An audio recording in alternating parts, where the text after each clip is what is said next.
Bonjour chers amis, aujourd'hui, je vais vous raconter une belle histoire. L'arme de glace. Chaque jour, je partagerai un mot, et peu à peu, le conte prendra vie. Dans un village enveloppé d'un automne éternel, où l'air sent la terre humide et les feuilles mortes, vivait une fille nommée Elia. Elle ne parlait jamais. Son silence était aussi profond que le bruissement discret des feuilles tombant une à une, comme si chaque mot était devenu trop lourd à porter. Les gens disaient que Elia pleurait des larmes qui se transformaient en oiseaux.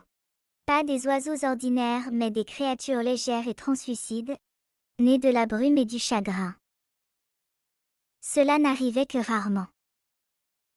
Quand son cœur débordait de tristesse ou d'une beauté trop silencieuse, une larme tombait sur la terre couverte de feuilles dorées et de cette larme naissait un oiseau aux ailes fines, comme la lumière de l'aube. Il s'élevait dans le ciel pâle, porté par le vent d'automne. Les anciens disaient que ces oiseaux portaient des messages que seuls les cœurs sensibles pouvaient comprendre.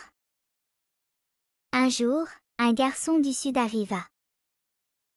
Il s'appelait Noé. Il venait d'un pays encore vivant, mais sa sœur était tombée dans un sommeil profond, mystérieux, sans rêve ni réveil. Une vieille femme lui avait murmuré. Va vers le nord. Trouve la fille aux larmoiseaux. Elle seule peut toucher les âmes perdues. Il trouva Elia sous un vieux hêtre, entouré d'un tapis de feuilles rousses. Il s'approcha, lentement, comme on approche une étoile filante.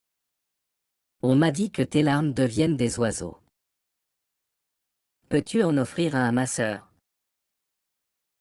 Elia ne répondit pas tout de suite. Mais dans ses yeux, quelque chose brilla. Une larme glissa le long de sa joue, tomba entre les feuilles. Et là, un oiseau naquit. Fragile. Silencieux. Sur son front brillait une plume couleur de crépuscule. L'oiseau s'envola vers le sud, porté par le vent chaud d'un automne sans fin. Noé regarda le ciel, ému. Que fera-t-il? Demanda-t-il, à peine audible. Et Elia répondit, comme si elle parlait à l'arbre. Il chantera pour elle. Une chanson que seul le cœur peut entendre.